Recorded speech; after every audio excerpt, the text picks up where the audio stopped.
Hey guys, I've got some old dyes here. These were mixed up probably, there's some dust on the bottles. These were mixed up probably 2.5 months ago. And this is a lot of dye, right? These are 16-ounce bottles, so I don't want to dump them all down the drain. This is a full bottle. So I'm going to wrap up some shirts and we are going to use these dyes and see what happens. I was watching a video on YouTube the other day by Belladonna Dyes, and she used some old dye and she got some amazing pastel results, so I'm hoping for the same thing. But I do want to use several of these colors just to see, you know, which ones come out really cool pastel, maybe which ones don't work. I'm not sure I'm going to use the yellows or, you know, the yellow based colors because in my experience, the older dyes, especially those lighter colors, don't hold up very good. And I've also seen that with the turquoise, and I don't have a lot of turquoise, so I'm not going to use the turquoise. I may have another cheap turquoise in here somewhere. Yeah, maybe not. Maybe not. So maybe no turquoise, but we're gonna try to use these up so I don't have to pour them down the drain, and we're gonna see what we get. So let's fold up some shirts. I have some shirts here. These are just some tank tops I actually got at the Dollar Tree. Great deal. I figure $1 a piece. If we're going to be using some old dye, might as well go cheap. And then these have been soaked in soda ash. I actually put them in the soda ash like 3 days ago and forgot about them. Whoops. So I pulled them out of the soda ash tonight. They have been spun out in the washer, so they're just barely damp. My thought for this is I'm gonna do just some basic scrunching, and I picked this stuff up at the thrift store. It's Rex lace, I guess. I don't know. It's the stuff that you make those like plastic bracelets with. And it's kind of like stretchy, like rubber bands, but it was super cheap, and you know, if I want to reuse it, it's like plastic, so it's washable. But I'm going to try wrapping these up. I figure this whole thing is like an experimental process, right? So I might as well try a bunch of stuff all at once. So I'm going to try wrapping up my scrunches with this elastic cord stuff, and we're going to see how that goes. So let's just get started.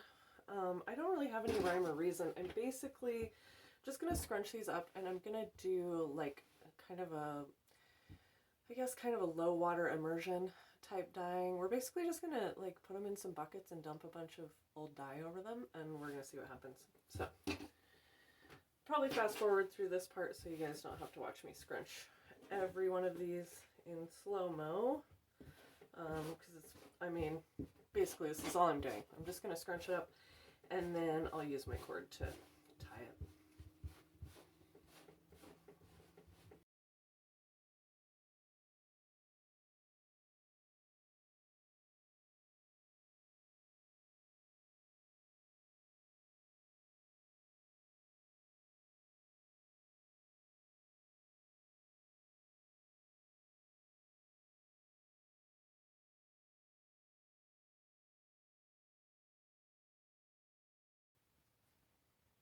There you go, guys.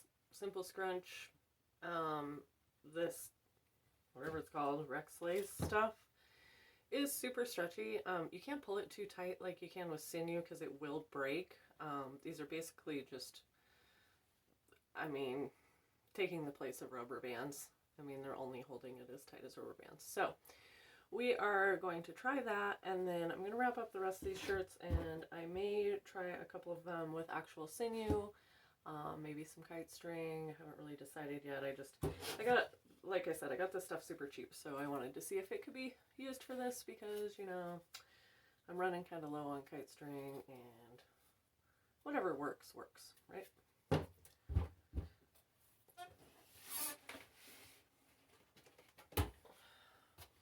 I have 2 containers here. Depending on how much space this is going to fill up, I think I'm probably going to put these ones in the big container here and do kind of a low water immersion in here. And then I have two other shirts that are soaking in soda ash right now, and they were tie-dye fails, and I tried to remove the dye from them without White Bright, and it removed quite a bit of the dye, but they've still got some dye in them, so I may try them in a separate container just to see what we get with those. So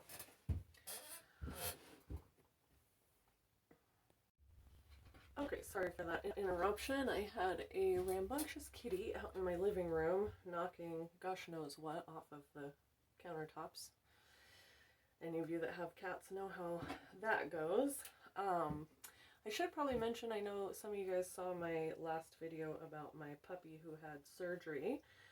Saydi is doing really well. She's 6 weeks post-op now. She's pretty much completely healed. She still doesn't have any hair on her belly. But we bought her a coat to keep her little tummy warm, and she's doing fabulous. We are still struggling to pay off the debt that we owe. I mean, we are paying it off, but you know, my husband's a teacher and I am an artist, so we're not well off by any means, and it was a huge expense for us, but you know, our fur babies are our family, and so you got to do what you got to do. So if you guys haven't seen that video, go to my page, check it out. We do have a GoFundMe page set up for her, so if any of you feel so inclined, please head over there. Any amount helps. $5, $10, whatever you could spare would be much appreciated, more so than you know. Okay, so I did the last shirt with this Rex lace, and it actually worked surprisingly well. Again, you can't pull this stuff very hard because it will break. Here, I'll show you. So it will snap off, but it works pretty much like rubber bands without actually having to twist the rubber band and put it on the shirt. I just tie it into slip knots and then slip it. It is kind of sticky, so you have to, I don't know, kind of finagle the slip knot, but it does work. It did work fairly well. For this shirt, first of all, I turned this shirt inside out. I forgot to do that on the first shirt. Won't be that big of a deal because I'm not applying powdered dye to the shirt, so I am applying old dye to the shirt, so I hope that isn't going to, you know, affect the outcome that I didn't turn it inside out, but general rule of thumb, I do try to turn my shirts inside out before working on them. On this shirt, I'm going to do the same thing. I'm going to scrunch it up, but I'm going to be using this. This is an unwaxed sinew. I actually ordered this off Amazon by accident. But as you can see, it's almost gone because I just love it. It works really well, and it works really well for tight scrunches. So my first scrunch that I did will be fairly loose because, like I showed you, you can't pull on this stuff very hard. This shirt, I can pull tremendously hard. This will actually cut my fingers, you know, it's sinew. So I can pull really hard on this stuff, and that should give me a tighter scrunch. And hopefully we'll be able to see the difference, so you guys can see the difference when we wash these out. So yeah, I'm just going to scrunch these up. I'm going to do the same exact thing I did on the first shirt, with the exception of I'll be using the unwaxed sinew instead of the Rex lace.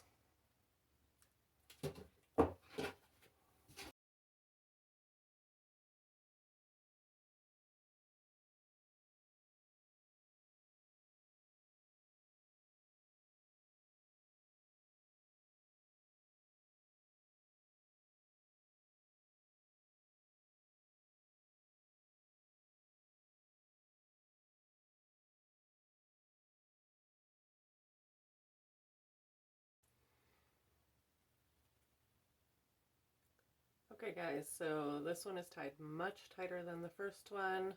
We should have some more defined scrunches in this one. I am going to be covering the whole thing with dye, so I don't know if we're going to be left with a lot of white, but generally when you tie something this tight and you're just placing dye the normal way with bottles or whatever, you're going to have a lot of white. So we'll have to see how that happens considering, or what happens considering we're just going to be submerging it in dye. Again, it's not waxed sinew, and it is on there pretty tight, so we may get some white, and that's okay. I actually think white makes the tie-dye in a lot of cases. So, all right, that's shirt number 2.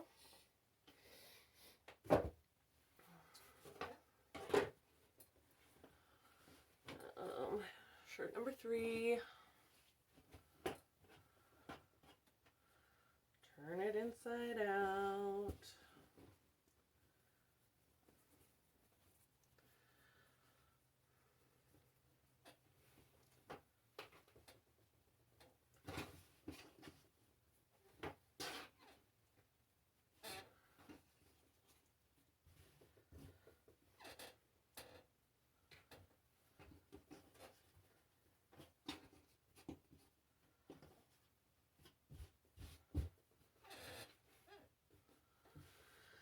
I haven't really decided what I want to do with shirt number 3.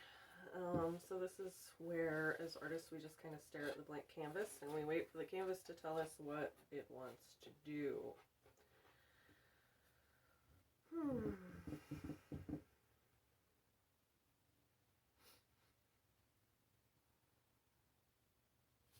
Sure, why not? This canvas is telling me let's fold it in half. And we'll do a scrunch again so we can get more symmetrical designs. When you do it this way, a lot of times you'll get faces or kind of totem looking structures in the front of the shirt. And I did just fold this one in half, but I'm debating, yeah, I'm gonna do it right. Okay, so if you want it to be really symmetrical, what you're gonna do is sleeve in sleeve. And you're going to fold it in half that way. I usually just line up these shoulder pieces first, and this oftentimes just gives me a headache. I don't know if shirts just aren't made symmetrically or if I just can't line them up properly, but a lot of times when I try to do this, my shirt wants to wrinkle and not fold directly in half like I want it to. So we'll see if this shirt's going to cooperate.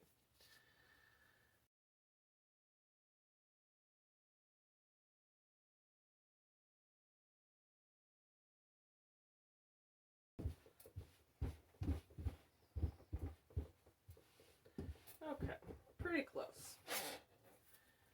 Pretty close, and since we're experimenting, I'm not going to sit here for an hour and a half and try to make that perfect. Of course, if you want a perfectly symmetrical design, you're going to want that lined up just perfectly. So basically what you have now, this is the front of your shirt. This will be the left half, and this will be the right half. And then this back here is going to be your back, folded directly in half. Again, not perfect, but we're not looking for perfection. We're having fun.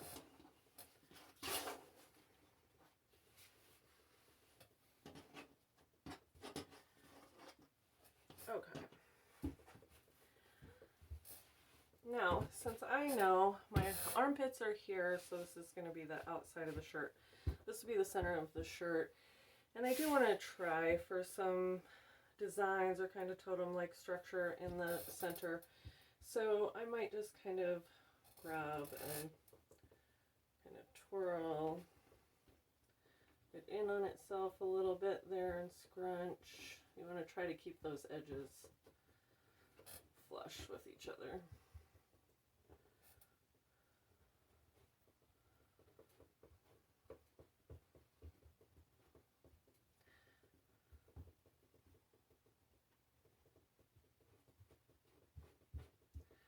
And then I'm just going to do that to the rest of the shirt and just try to create some different kind of scrunchy artifacts in here.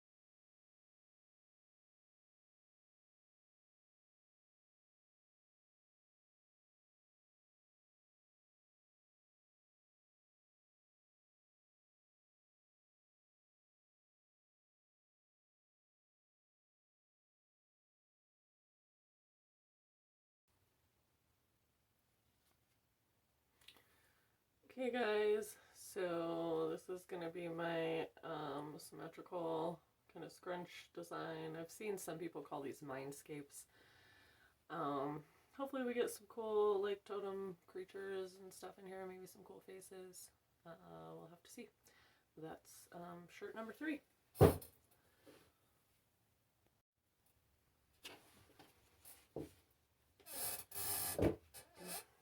Okay, so for shirt number 4, I have decided,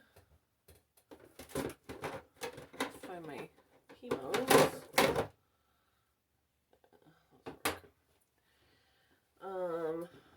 I've decided to try something I've never done before, because this is tie-dye. That's just what you do. So I'm going to turn the shirt inside out. And I'm going to think what I'm going to do is I'm going to spiral this shirt, and usually when you do a spiral, when you go to band it, you have to band it pretty loosely to keep the spiral shape.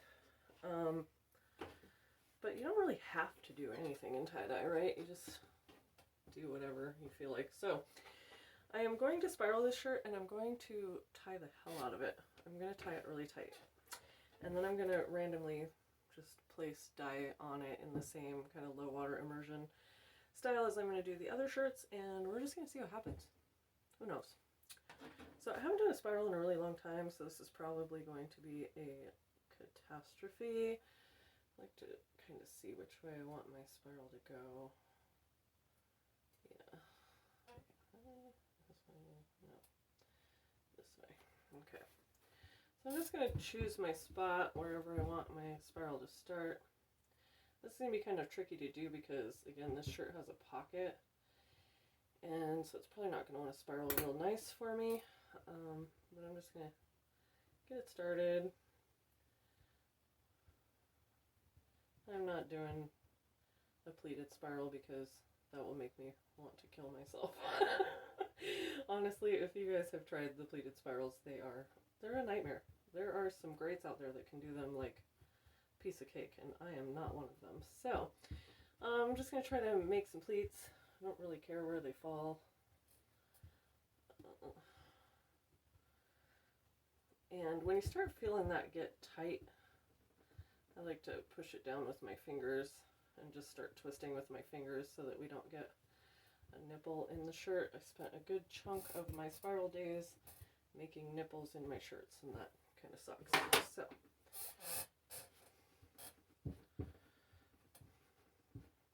of course it's going to want big pleats here where the pockets are because they're not going to want to separate, but that's okay.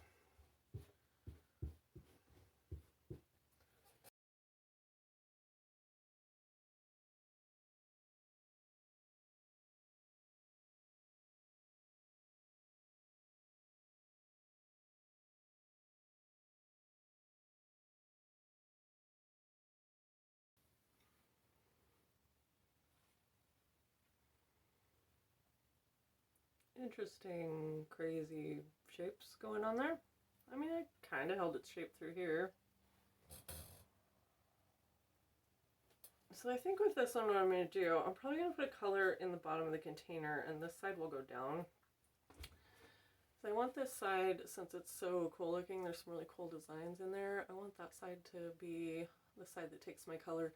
And I don't really have a plan for dye placement on this. I may try to still pie slice it, which is generally what you do with a spiral, but we'll just have to see when I break out the dye what I decide to do with it. Okay, that's shirt number 4. I have the 2 shirts that I tried to remove dye from soaking in soda ash, so I'm going to go get those in the washer and get them spun out. And I'm actually not going to tie those shirts. I'm just going to stuff them in a container, and we're going to pour dye over the top of them. So we'll see what happens. Okay, so we're all set up here with our tubs. And these are the 2 shirts I just spun out that I dyed before, and I tried to remove the color out of. There's still some color in them. I'm a little worried about this shirt.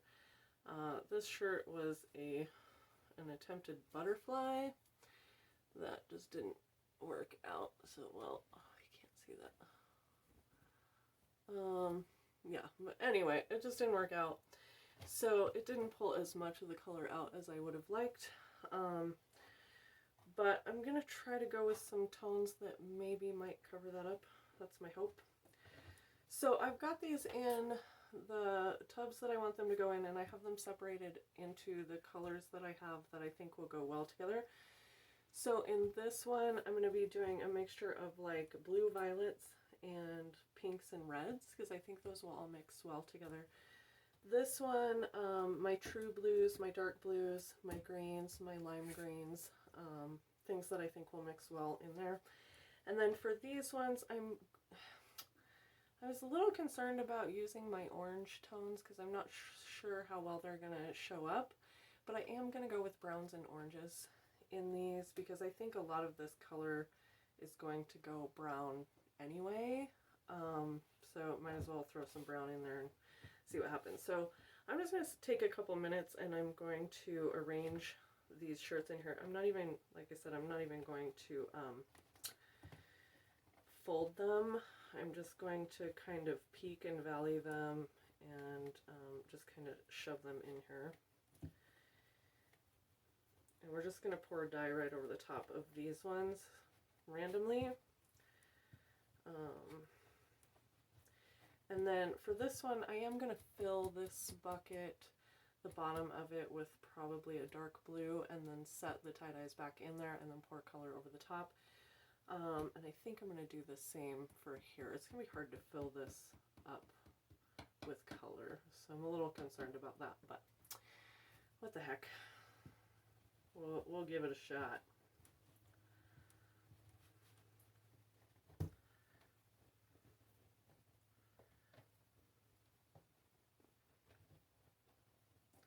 I'm not super hopeful on these two shirts. They were kind of ruined the first time I tie-dyed them, so I just figure anything we do at this point is just, it's like a saving grace, right? Like, maybe we'll save it, and if not, it was already dead, so no skin off my back so much.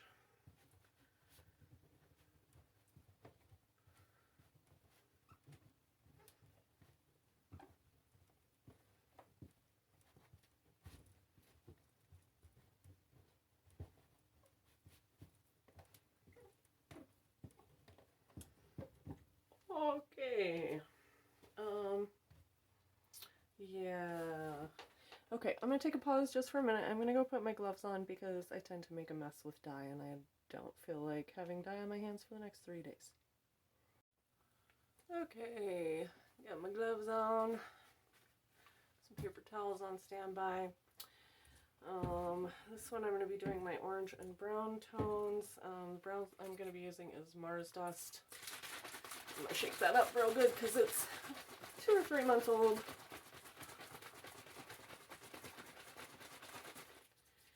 And then the oranges I'll be using, I have regular orange, I have marigold, I have orange red. This is like a reddish, more towards red orange. I have some Raven black here.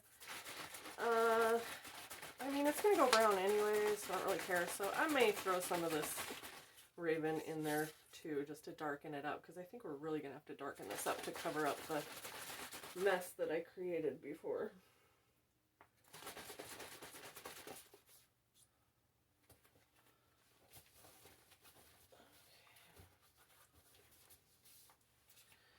Alright, so I think what I'm going to do first, actually, sure, why not? We're going to go right in with that Raven. Gosh, these are, like I said, they're old, so it's kind of hard to get the caps off. They're probably going to be pretty clumpy. We're just going to dump this in here in some spots.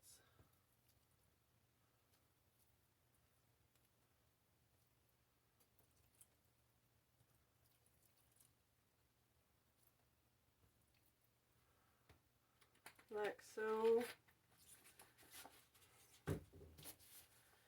And then we're going to go in with the Mars dust right over the top of that. Generally, I would want to go in with my lighter colors first so that the darks don't kind of take over. But in this case, like I said, we're really trying to cover up a mess. So yeah, we're going to go in with the darks first.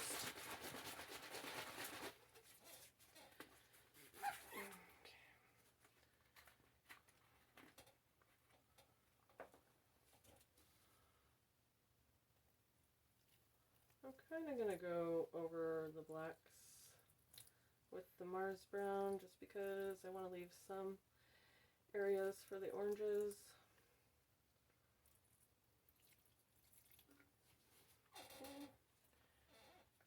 And of course I might go back over with the same colors after we kind of see where we're at.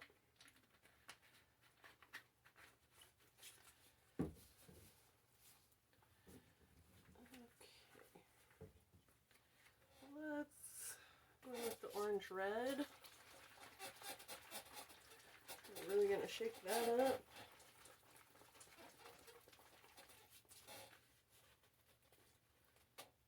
Oh, and I can't get it off. Oh boy, there it goes. That's what happens when you leave your dye sitting around for months. Oh, got some splotchies, we don't really care.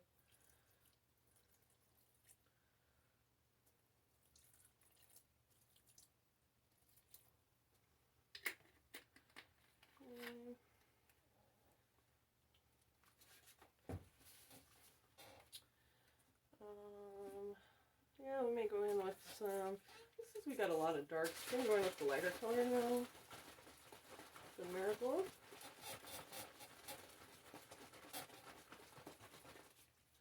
Oh, I got some splotches over there. Now I do care about that, so I got to be careful, because I don't want to get splotches in my other stuff. I'm going to back that up.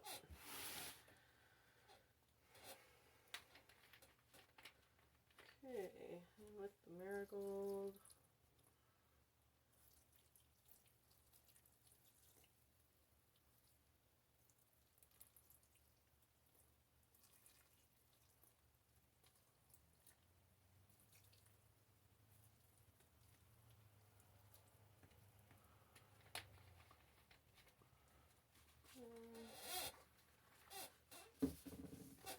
We've got our regular orange.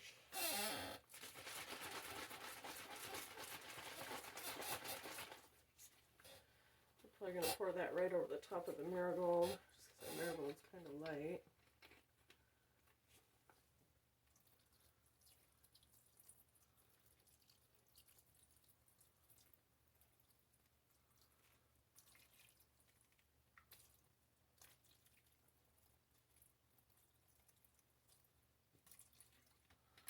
Orange is such a tricky color to work with. That's kind of why I chose it to do my screwed up shirts, because it just, I don't know, orange just kind of makes muck, right? And so we may be making muck, and that's okay.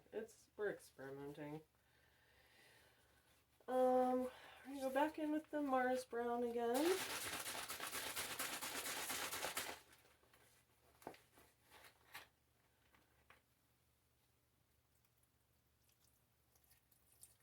I just want to use up this dye, so that's kind of the point. We're going to finish off that Mars brown. Okay, one down. Woohoo! And we're almost to the top of the fabric. So I don't think I want to use any more red. Maybe.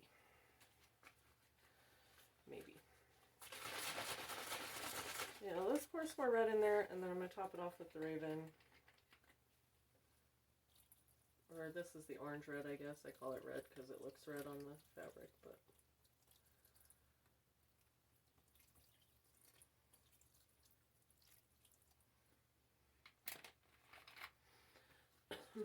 That's almost done. Close enough. You guys, look how old this dye is. Can you guys see how crusty that is? Ugh. Okay. Alright. I'm going to top this off with some Raven.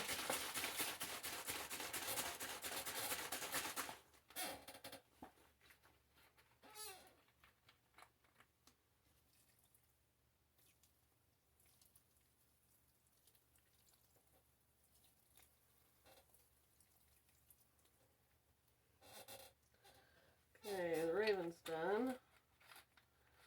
That's good. Okay, those are empty enough. The only ones I didn't empty are the orange and the marigold, but they're close enough. So I don't feel so bad about dumping them down the drain.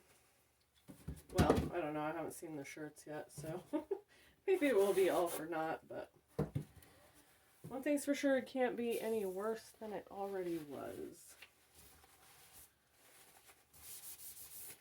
And if it is, then I need shop rags anyway, so no biggie. Okay, that one's done, so I can set that out of the way. I don't have a towel just yet. That's alright.